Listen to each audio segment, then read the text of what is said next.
Hey guys, Dr. Dobson.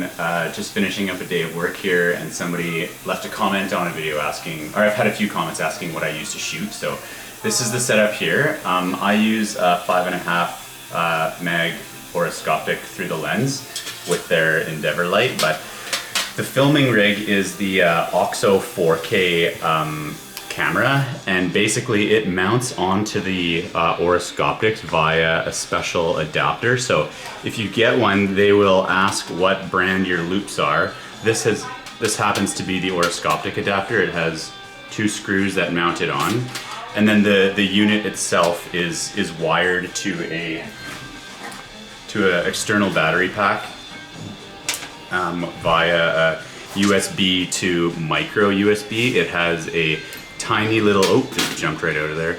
Tiny little SIM card. I use a 256 gig SIM card so I can have hours and hours of footage on it. And then you just take the SIM card out and put it into the computer to upload the footage. It takes footage in 3-minute increments. So there's many files. For like a 1-hour procedure, you'll have 20 files. Other than that, the only accessory that I got for it is this little heat sink. There's a foot pedal available, but I just press the button on top and I find that's adequate. The heatsink is nice because it really does heat up, and I'm not sure if it would affect performance. I've had the unit turn off inadvertently when the battery was still full, and I imagine it was an overheat. So sometimes I'll take this thing out and spray it with endo ice and then just put it right back in if I'm concerned about overheating during long procedures.